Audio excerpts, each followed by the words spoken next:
For Willowstones, life had always been about survival.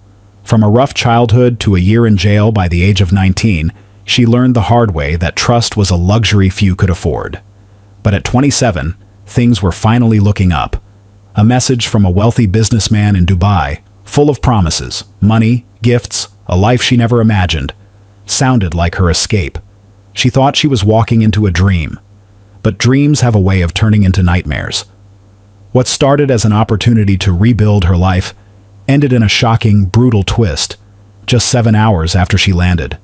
Who was the man who offered her everything? And what made him snap? The clock was ticking, and soon, the answers would be gone. Welcome to True Crime Story HQ.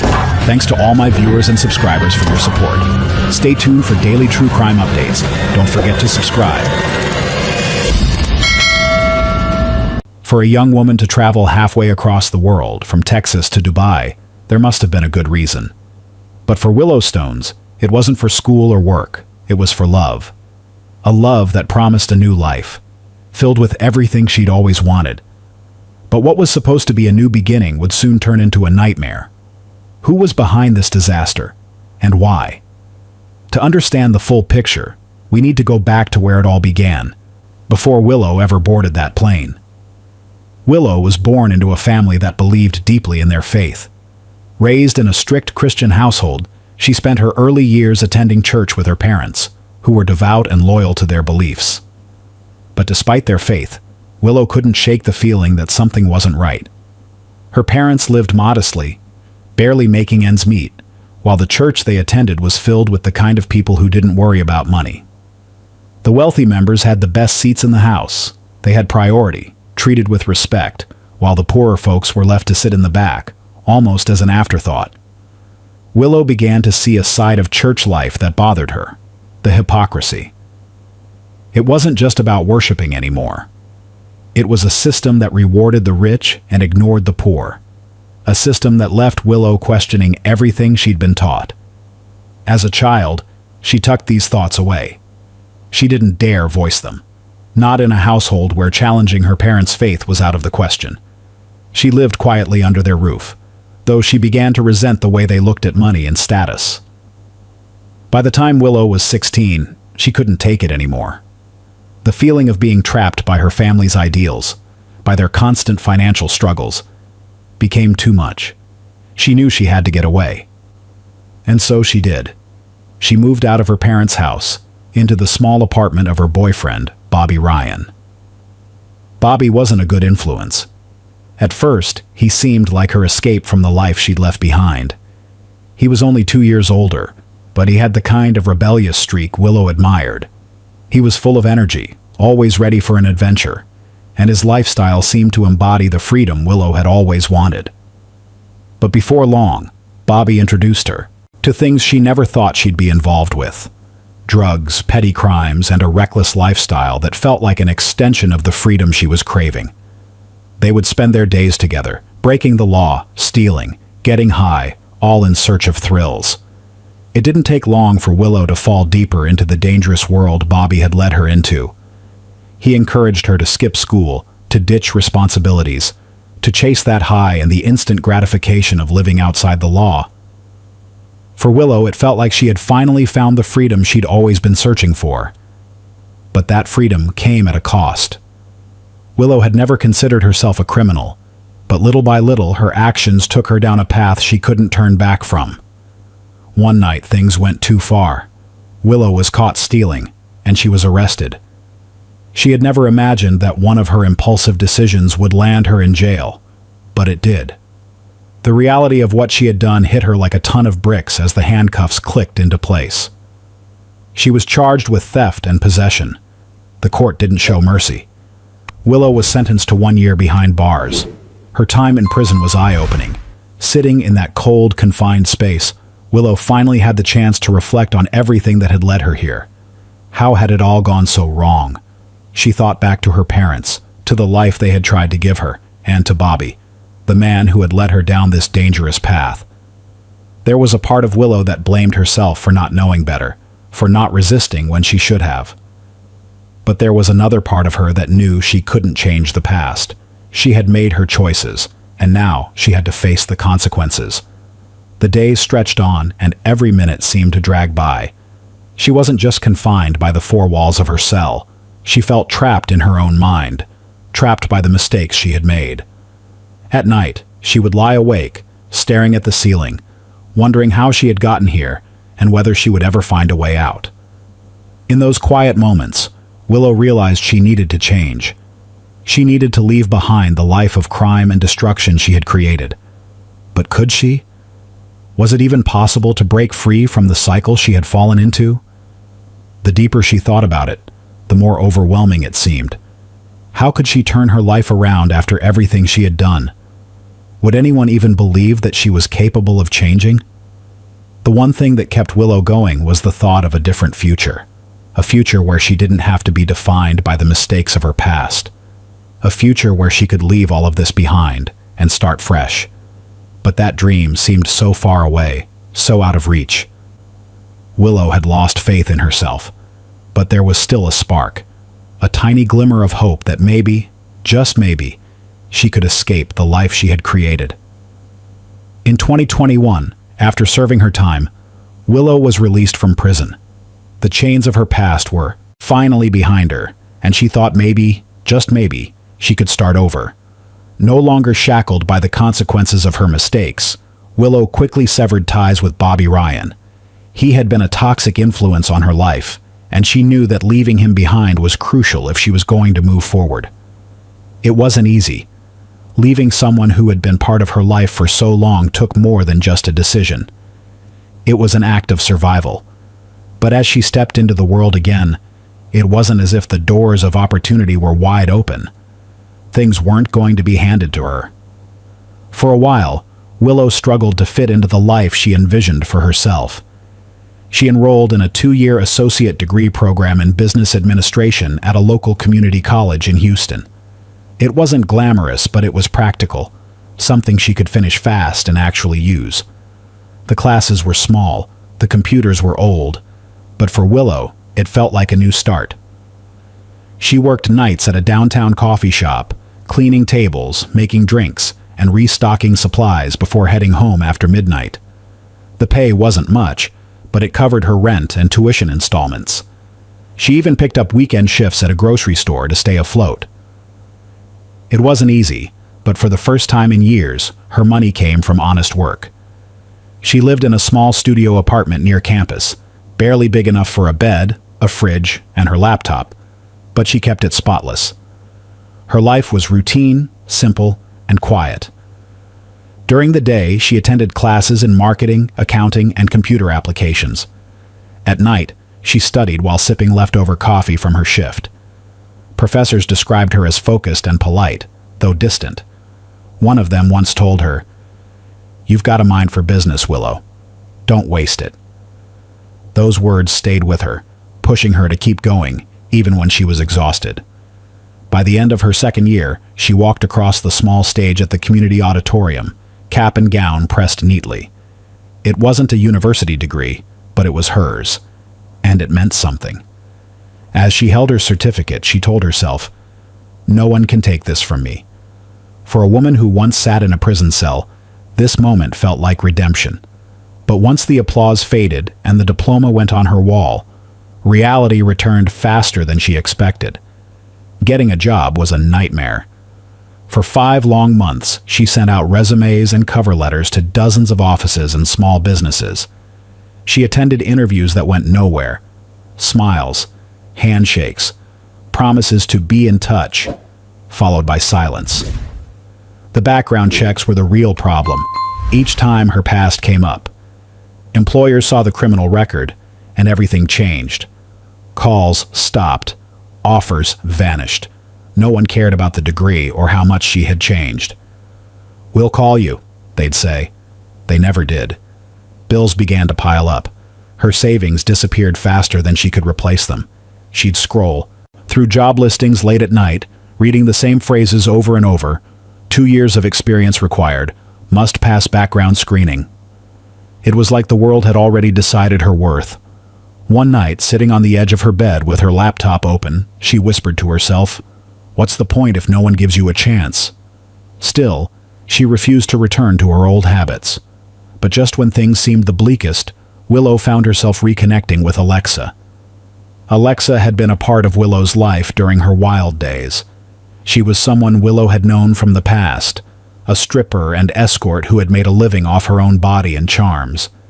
They had fallen out of touch over the years, but now, Alexa reached out when she saw Willow's struggle. It was Alexa who, with her signature confidence, reassured Willow that there was another way to survive. "Forget the CVs," Alexa said one night over the phone. "There's a lot more money out here than what you're looking for. And the best part, you're in control." Willow hesitated at first, unsure about what Alexa meant. But Alexa had lived a life that Willow could only dream of, a life that wasn't bound by the rules of conventional employment. With nothing left to lose, Willow decided to give it a shot. She entered the world of adult entertainment, something she never thought she would consider. At first, it felt like a step backward, but soon enough she realized it wasn't. It wasn't a crime. It wasn't the same as the life of petty theft and reckless choices she had left behind. It was different. There were no jail cells, no one telling her what to do. She was doing it for herself. And the money? It came quickly, more than she had ever imagined. The first night on the job, Willow made enough money to cover a month's worth of expenses. The realization hit her hard. There was power in this new world, and it was hers for the taking. Willow's success came fast. It wasn't long before she built a substantial following on social media. She wasn't just a stripper or an escort. She was a brand. Her Instagram exploded with followers, attracted to her stunning looks and bold lifestyle. As her social media presence grew, so did her influence. Willow became known for her luxurious lifestyle, designer clothes, expensive gadgets, and a body that had turned into a symbol of power and attraction. People glorified her life, admired her, envied her. She posted pictures of herself living lavishly, attending high-end events, and traveling to places most people could only dream of. Willow was finally living the life she had always dreamed of. She was in control, free from the restrictions of the past. Willow had finally made it.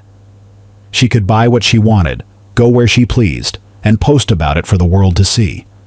Her success became her identity. It wasn't just about money, it was about power. Willow realized she could influence others, could make them admire her, for the very things she had once been ashamed of.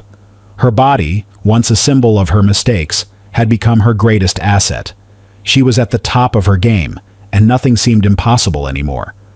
Her followers on social media saw the glamorous life she led, but they didn't know the full story.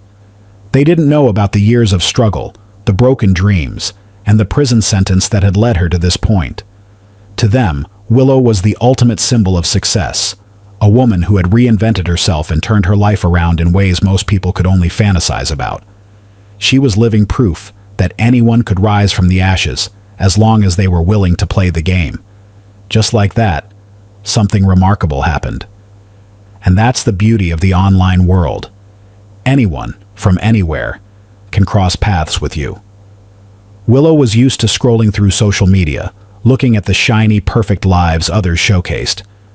But one evening, a message popped up on her screen that was different from the usual flirtations or business offers. This message came from someone who seemed to stand out among the rest, a man who was affluent, well-traveled, and had an air of sophistication about him. His name was Omar al-Sheik, a Middle Eastern businessman with a portfolio that boasted luxurious properties, a series of successful business partnerships, and a lifestyle that was anything but ordinary. His posts were polished, his partnerships impressive, and his profile reeked of power and prestige. Willow was intrigued. It was Alexa who encouraged her not to be too skeptical. "Girl, you're not going to find anyone better than that," she said when Willow hesitated. "You don't have to rush it, but let's see where it goes. You could use a guy like him in your life." The temptation was too strong. For the first time in a while, Willow felt like someone was genuinely interested in her. Someone with the means to offer the kind of security and lifestyle she had dreamed of. The attention was intoxicating, and the way Omar spoke to her, it wasn't just about the physical. He was intelligent, thoughtful, and charming. They talked for hours, exchanging stories of their lives, their hopes, and their dreams. Omar wasn't like the others. His messages were long and thoughtful, not rushed. He often talked about the businesses he was involved in, the partnerships he had built, and his desire to find someone who could appreciate the lifestyle he offered. Willow was taken by his words, not just his wealth. He seemed to understand her struggle, understood what it was like to fight for a better life. And he promised her that with him, she wouldn't have to fight anymore. He spoke of endless possibilities, a life without limits, and for someone who had spent years just trying to make it, the idea was irresistible.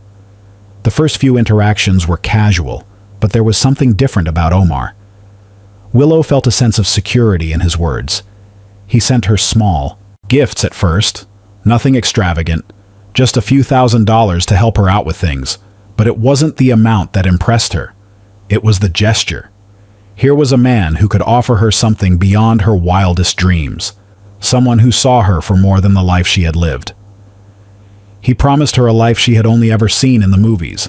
She could leave behind the struggles, the fights for money, the constant fear of slipping back into her past. She would be free, secure, living the kind of life she had always dreamed of. Willow began to imagine what her life could be with him. No more worrying about rent. No more wondering if she could afford the basics. Omar seemed to have it all. He wasn't just rich. He was powerful, connected, and worldly. His wealth wasn't just about material things. It was about influence, about having the kind of power that could change lives. Willow began to picture herself beside him, the parties they would attend, the people she would meet, the places she would go. She couldn't help but smile every time his name flashed on her phone. Her friends even noticed the change in her. "You look different," Alexa said one day over the phone. "Like you found something, someone, worth your time. You deserve it."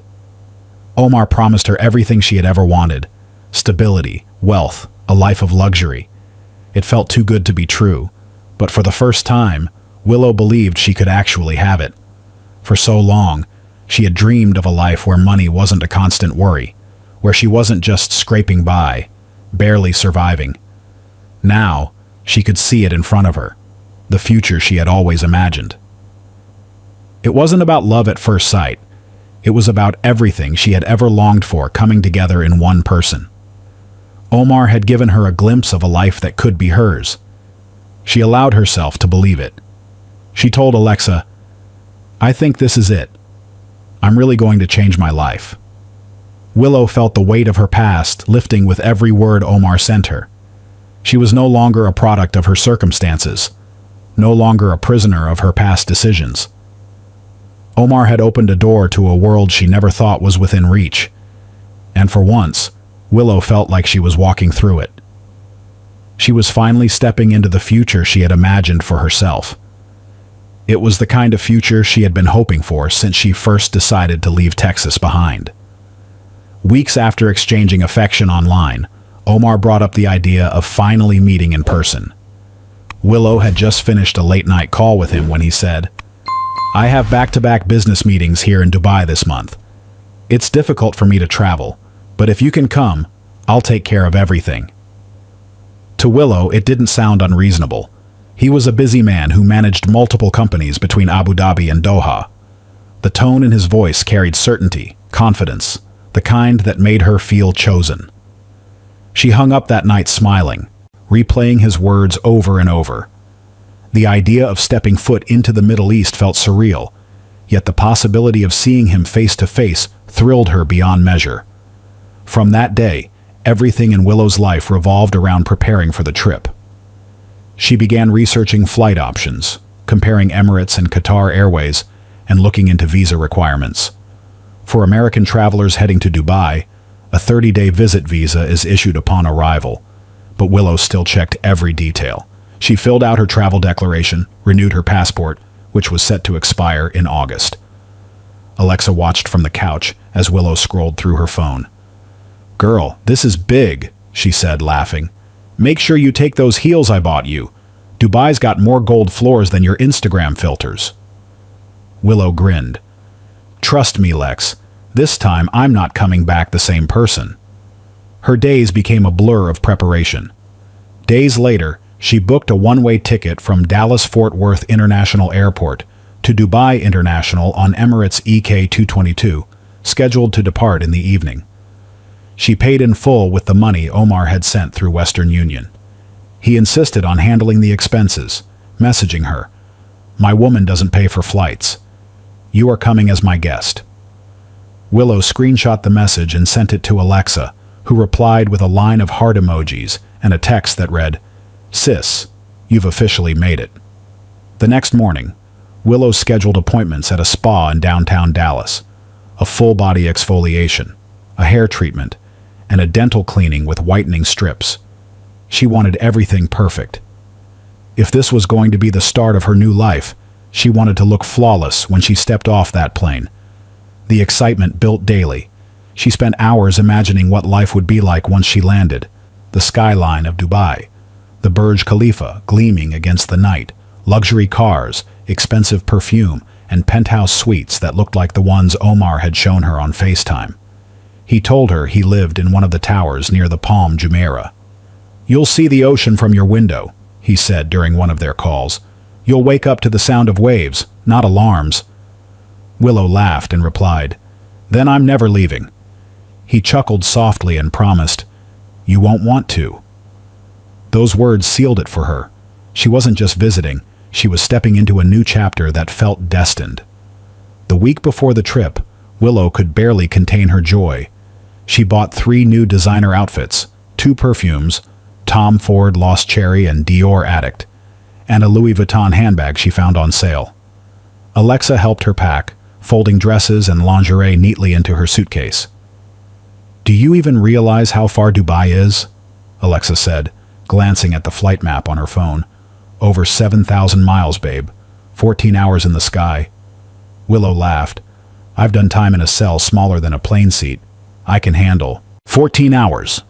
They both laughed, unaware that this joke would later sound haunting. As she zipped her suitcase shut, Willow looked around her apartment. Every corner now spotless, as if she was preparing to leave one life behind and step into another. The day before her flight, Omar called again. "Make sure you rest before your flight," he said. "You'll be exhausted when you land. I'll have my driver pick you up at the airport. Don't worry about anything, just look beautiful." Willow smiled. "You'll get tired of looking at me before the weekends." Omar chuckled. "Impossible." That night, she couldn't sleep. She stayed awake rehearsing every moment in her head, what she would say, how she would greet him, the outfit she would wear when she finally met the man who had promised her the world. That same morning, Willow called Alexa from the airport. The terminal buzzed with life, people rushing past with luggage, flight announcements echoing through the speakers. "Lex, this is it," Willow said, her voice trembling slightly. "This time next week I'll be having breakfast in Dubai." Alexa laughed over the phone. "You better call me the second you land, or I'm filing a missing person report." Willow promised. "I'll text you as soon as I get there, I swear." It was their last conversation before she boarded. As she settled into her seat, Willow looked out the window. The plane's engines roared to life, and for a brief moment, she thought of everything she had overcome. The arrests, the rejections, the years of struggling to find her place. Now she was on her way to meet a man who had treated her with kindness and generosity. She wasn't scared. She was hopeful. For the first time, she felt like her life was finally aligning with the future she had always envisioned. When the flight attendant announced takeoff, Willow put her phone on airplane mode, sending one final text to Alexa. "See you when I'm rich, bestie." It was half joke, half truth. The plane lifted off, carrying her across oceans toward a future she believed was waiting just for her. She leaned back, closed her eyes, and smiled. She was ready to meet the man who had offered her everything, a man she had come to trust without hesitation. Yet, as she walked through the arrival hall, surrounded by strangers and bright lights, she couldn't have known that this trip, meant to change her life, would also be the last decision she ever made. Because while Willow was walking toward what she believed was her future, something else was already waiting for her in the shadows. After nearly 14 hours in the air, Flight EK222 from Dallas finally touched down at Dubai International Airport. For Willow, it was surreal. She had been awake for most of the flight, too excited to sleep, scrolling through her messages from Omar, rereading every word he had sent her over the past few weeks. The moment the plane doors opened, the blast of warm air mixed with the hum of the terminal made her realize she was no longer in Texas. She followed the crowd through immigration, handed over her passport, and was stamped in for a 30-day visa. It was smooth. Americans could enter without prior approval, but she still felt a twinge of anxiety waiting for that final green light. When the officer smiled and waved her through, she exhaled in relief. She had made it. At baggage claim, she watched her suitcase circle the belt 3 times before grabbing it. She wheeled it toward the currency exchange counter, sliding over a few crisp $100 bills. The attendant counted them carefully, handing her back a stack of UAE dirhams wrapped in a rubber band. Willow looked at the foreign notes for a moment, the new currency in her hands feeling like the first tangible proof that she was really here. "Welcome to Dubai," the woman behind the counter said politely. Willow smiled and replied softly, "Thank you." Her phone buzzed. It was a message from Omar. "Sorry, baby. I had to step out to fix something urgent at the office. I'm sending a car for you now. The driver's name is Kareem. He'll take good care of you." She typed back quickly, "No problem, love. Can't wait to see you." Moments later, her phone pinged again with another message, an Uber link and the license plate number.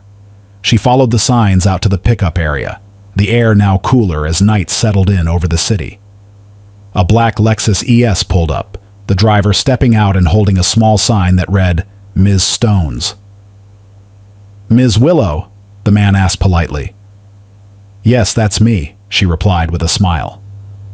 As he helped her with her luggage, she took in the surroundings, rows of luxury cars, immaculate roads, and skyscrapers glowing in the distance. The drive from the airport to the Marina District took about 20 minutes, and along the way, Willow sat quietly in the back seat, her eyes wide as the city unfolded before her. Neon lights reflected off the buildings, and the streets looked like something out of a movie. Her phone buzzed again. It was Omar, sending her a voice note. "Baby, you're going to love it here. I can't wait to show you around. The penthouse has a view you won't believe." She smiled, holding the phone close to her ear, imagining his face.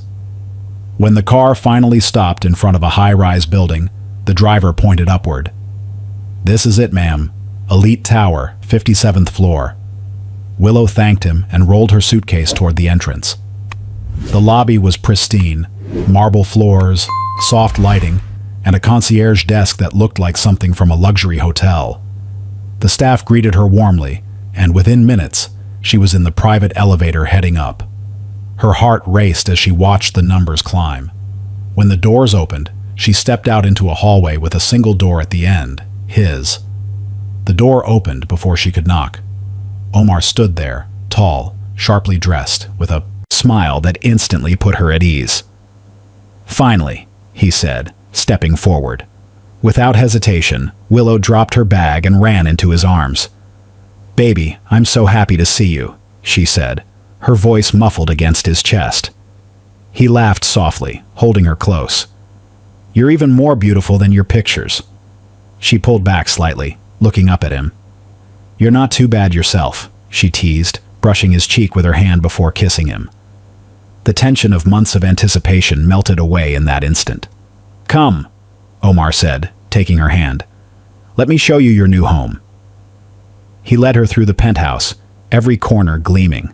Floor-to-ceiling windows overlooked the city, and from one side, she could see the glittering water of the marina. The furniture looked expensive, minimalist but luxurious. "You live like this every day?" Willow asked, still in awe.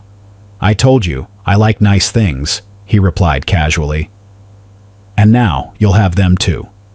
She laughed, twirling once in the center of the room. "I could get used to this."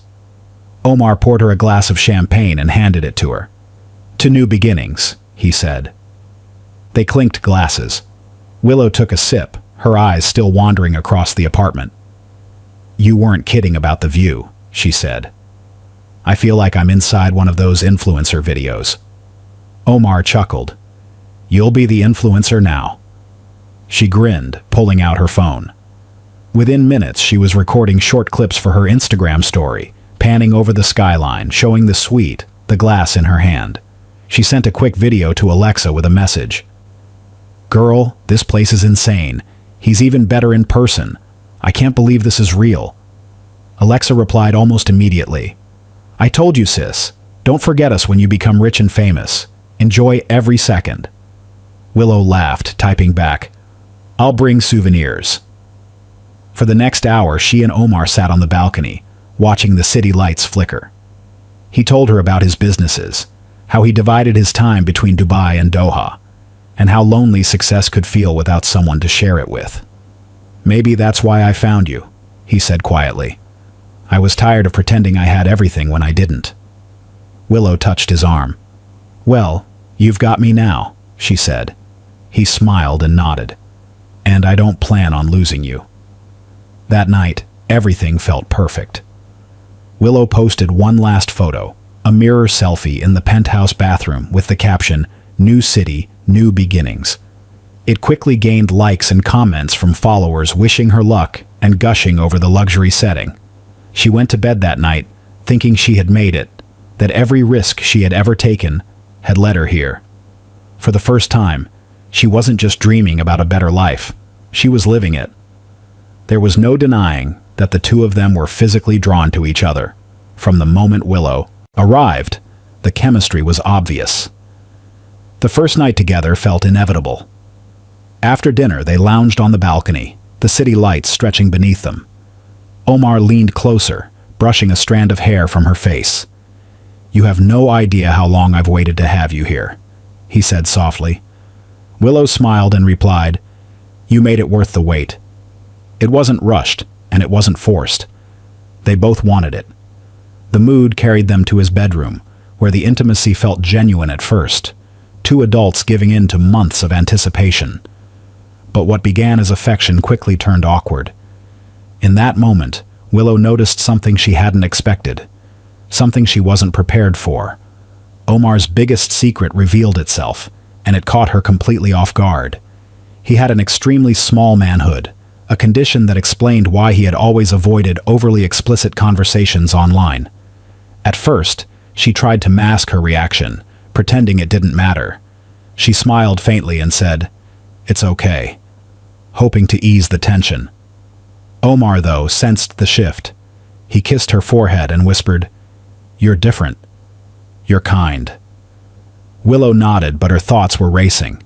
The night ended quietly, and within minutes he was asleep beside her. When she stepped out of the room, her emotions were a mix of surprise, confusion, and disbelief.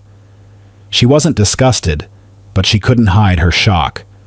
She went to the kitchen, poured herself a glass of water, and stared out at the skyline. Her phone buzzed with a message from Alexa. Girl, how's it going? Is he the real deal, or just another big talker? Willow typed back, He's nice, but you won't believe this. Call me. Moments later, her phone lit up with Alexa's video call.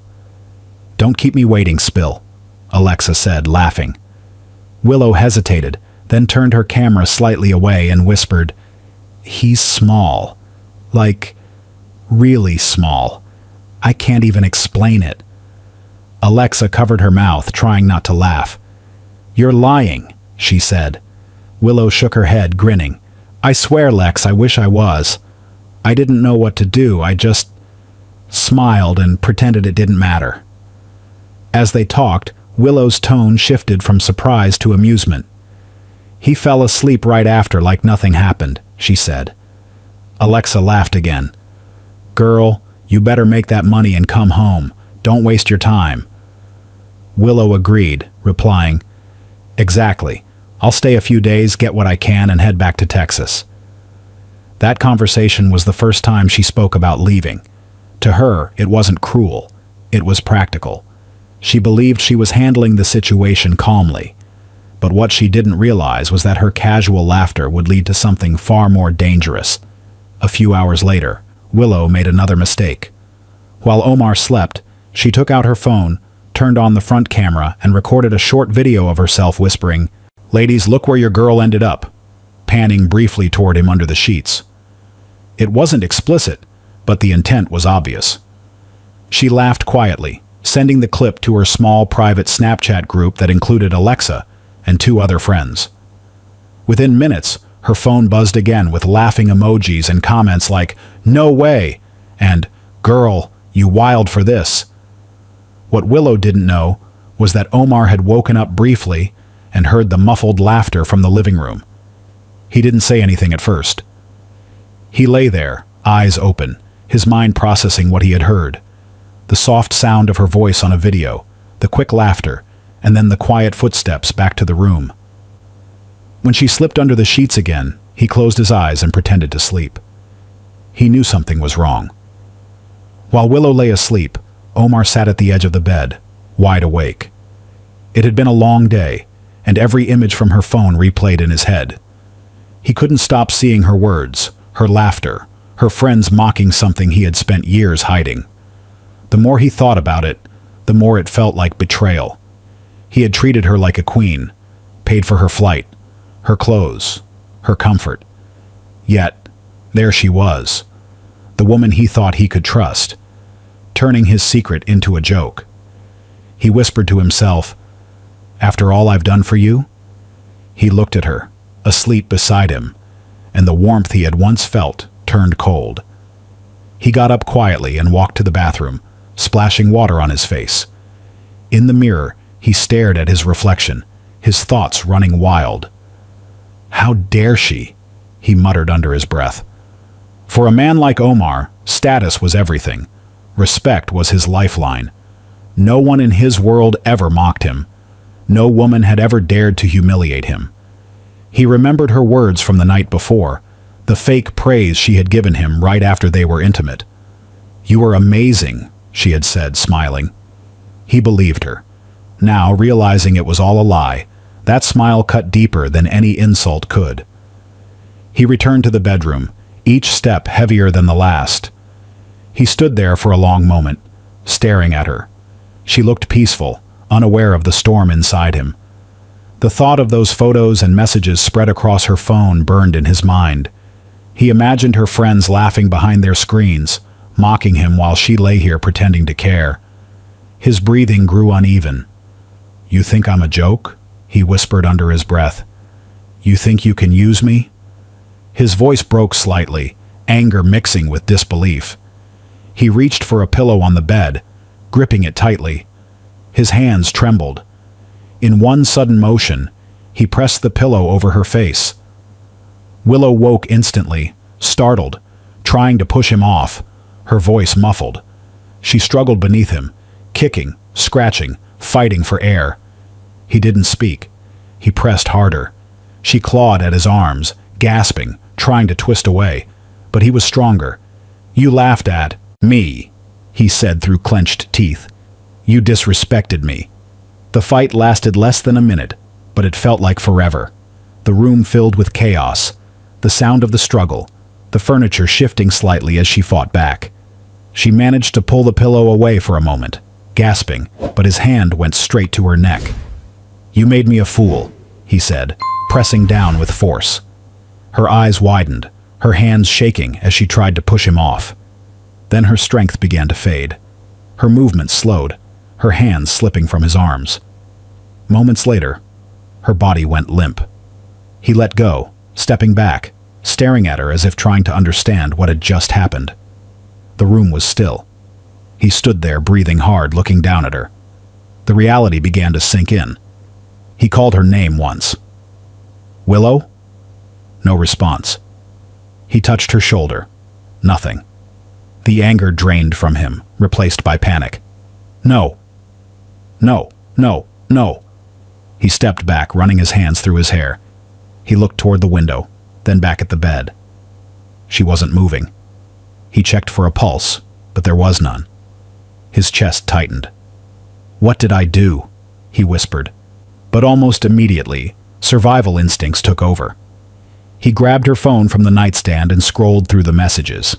He deleted the photos, erased the videos, and then smashed the phone against the wall until the screen cracked into pieces. He unplugged her charger, threw the remains into a trash bag, and pulled the bedsheet over her body. He paced around the room, trying to think. He knew what was at stake: his business reputation, his family's name, his status in the city. A scandal like this could destroy everything. He walked to the balcony, lit a cigarette, and looked down at the street below. The traffic moved like nothing had happened. He muttered to himself, "No one can ever know." Within an hour, he had cleaned the room. He wiped the surfaces, packed her belongings into her suitcase, and hid it in the guest room. He took her purse, removed all identifying cards, and placed them in his desk drawer. He then dragged the bedsheet off the bed, wrapping her tightly before moving her to the adjoining service area near the back exit of the penthouse. It was past midnight. He stared at the bundle on the floor, his breathing shallow, and whispered, "You weren't supposed to do this to me." The next morning, Omar appeared calm. He went through his usual routine, made coffee, answered a few business calls, and even messaged one of his associates about an upcoming meeting. He told the building concierge that his guest had left early to visit friends. Hours later, Alexa in Texas sent another message. "Hey babe, how's it going? Why aren't you replying?" When she didn't get a response, she called. No answer. Then another text. "Willow, at least tell me you're okay." The messages kept coming, but none were read. Alexa began to worry. She checked Willow's Instagram, noticing no new updates. For a woman who posted daily, that was unusual. By evening, Alexa's concern turned into fear. She contacted the Dubai police through the U.S. Embassy hotline, reporting her friend missing. She provided Willow's flight details, the address of the penthouse, and the name Omar had used online. Within hours, officers arrived at the tower and knocked on the door. Omar opened it casually. "Yes?" he asked. One of the officers explained, "We received a report about a missing American woman. We were told she stayed here." Omar nodded calmly. "Yes, Willow. She was here, but she left early this morning. Said she wanted to explore the city. I haven't heard from her since." The officers looked around the apartment but saw nothing unusual. Her suitcase was hidden, her phone gone, her passport missing. One officer asked, "You didn't think to report her missing?" Omar replied, "Why would I? She's an adult.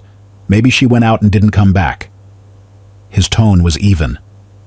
The officers noted his statement and left. But something about his composure didn't sit right. One investigator later said, "It was like talking to someone rehearsing a story." Back in Texas, Alexa refused to believe her friend had simply run off. She kept calling, texting, refreshing social media. Still nothing. Still, there was still no evidence of foul play, no struggle marks, no trace of blood, nothing the police could use to hold him. Without proof, they had to let him go. The report listed her as missing, pending investigation. A specialized investigation team was assigned under Inspector Khalid Hassan, known for handling international disappearance cases. The first step was verification, checking airport logs, hotel records, and CCTV coverage. At Dubai International, they confirmed her arrival aboard Emirates EK222. Cameras showed her clearing immigration, collecting her luggage, exchanging currency, and walking toward the pickup area. But what caught the officers' attention was that the Uber driver who picked her up reported dropping her off at Elite Tower. That was the last confirmed sighting. No camera ever recorded her leaving. Detectives returned to the penthouse with a formal warrant. Omar opened the door calmly again, this time wearing a loose thobe and greeting them with a faint smile. "You're back," he said. Inspector Khalid showed him the order. "We have permission to search the residence." Omar stepped aside, replying, "Go ahead. I told you already, she left on her own." The search began. Every drawer, every cabinet, every room was checked. Officers documented the scene, photographing the bedroom, the balcony, and the adjoining service hallway. No sign of forced entry, no visible struggle, no trace of blood.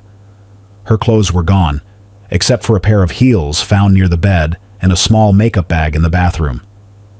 In the kitchen trash, an officer noticed the remains of a phone, shattered pieces of a black iPhone with the screen cracked through the middle.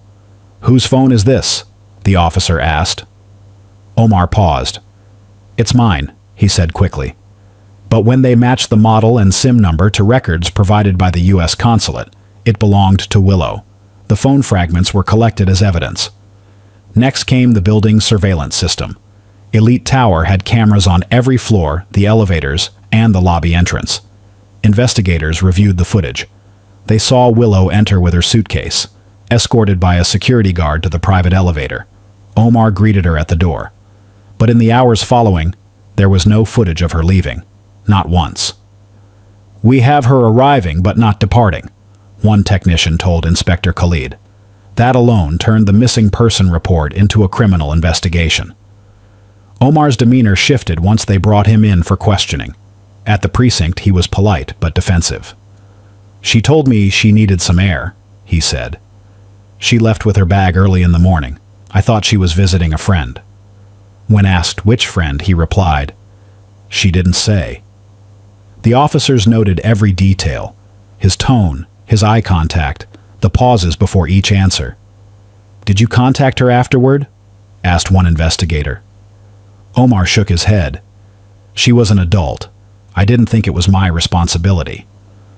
Investigators went through his phone next. They found traces of deleted WhatsApp conversations between him and Willow. They checked his vehicle GPS logs, building card entries, and nearby traffic cameras. Around 2:17 a.m., Omar's access card registered movement at the service exit behind the tower. He left for 37 minutes before returning. "Where did you go that night?" Khalid asked him directly. Omar hesitated, then said, "I couldn't sleep. I went for a drive." The records showed no vehicle leaving the parking garage. Instead, a van registered to one of his business associates appeared on the footage, entering the back alley at 2:19 a.m., leaving at 2:50 a.m.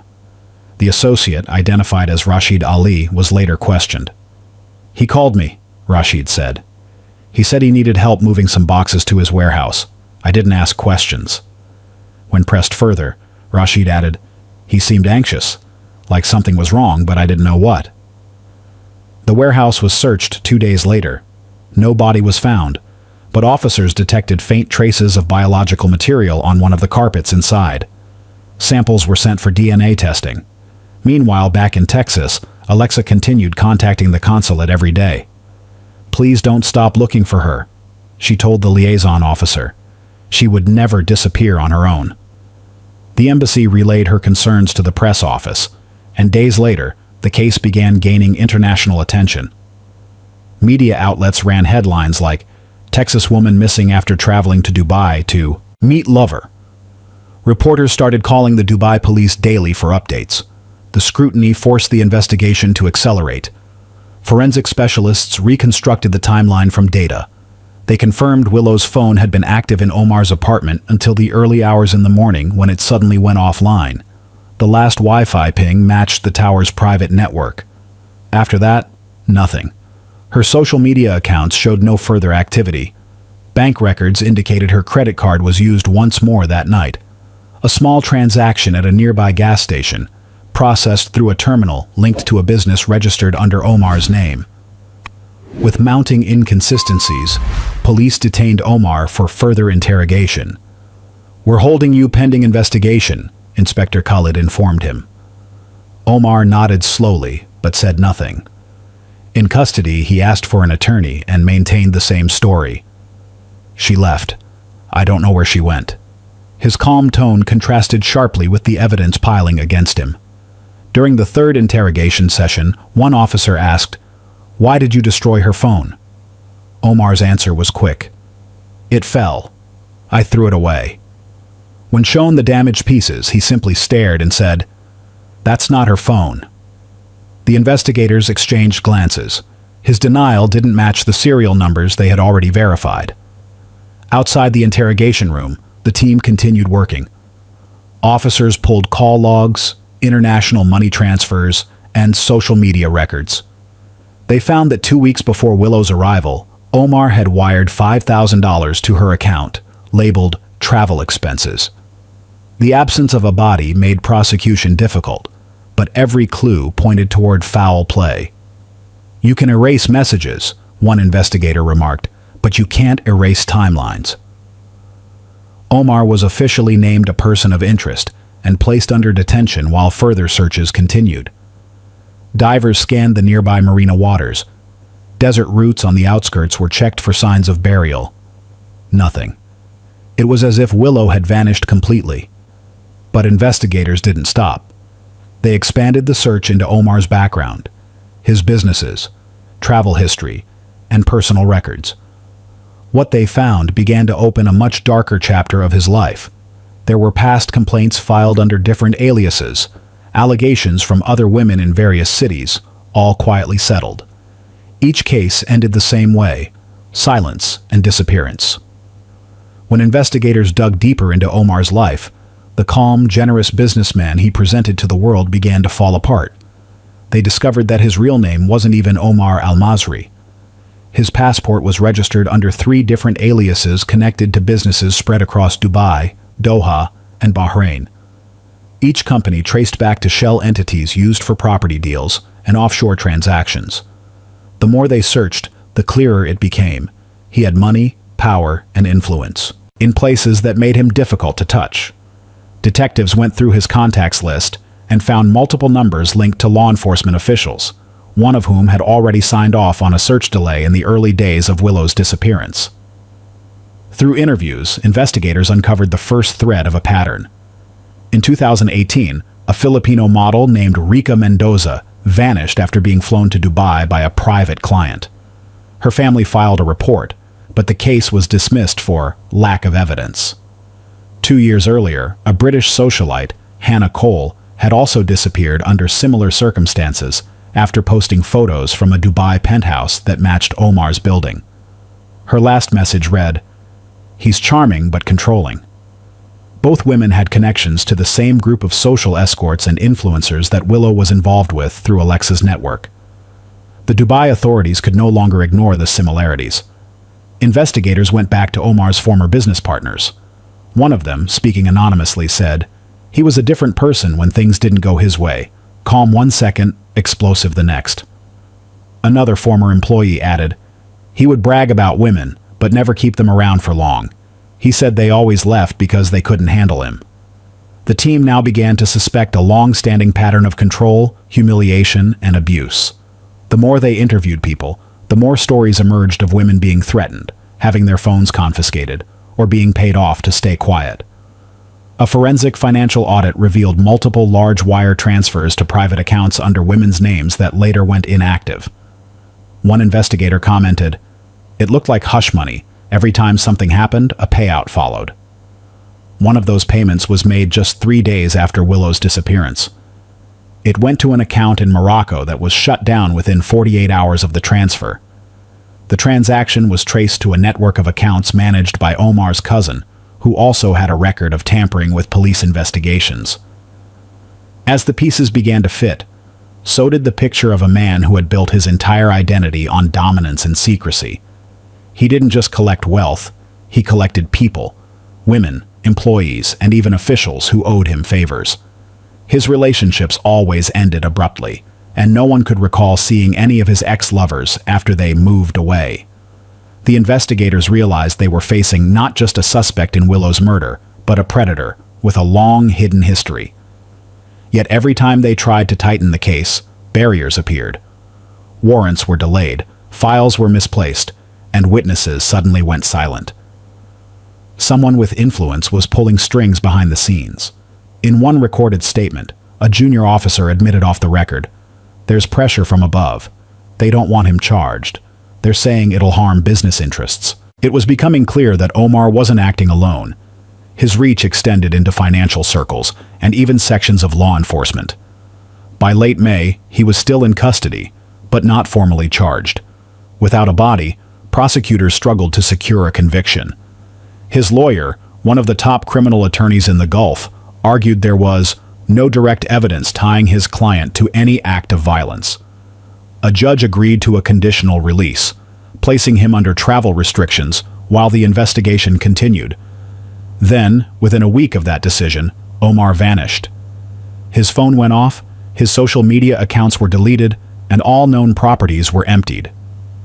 Security footage showed him leaving the detention facility escorted by 2 unidentified men. That was the last verified sighting. The next morning, his attorney told the press he had no knowledge of his client's whereabouts. The Dubai police issued a warrant, but by then, Omar was gone. Speculation took over from there. Some believed he had escaped using forged documents, possibly with the help of corrupt officials. Others claimed he was executed by those protecting him. People who feared the truth might expose a larger network. There were rumors of a body matching his description found in the desert near Al Qudra Lakes, but DNA tests were inconclusive. Months passed, and without official confirmation, the case began to fade from public view. Back in Texas, Alexa couldn't move on. She kept reaching out to investigators, demanding updates. "You can't just let him vanish," she said in an interview with a Dallas news outlet. "He killed her. Everyone knows he killed her." The Dubai authorities released a statement saying the investigation was ongoing and active, but nothing new surfaced.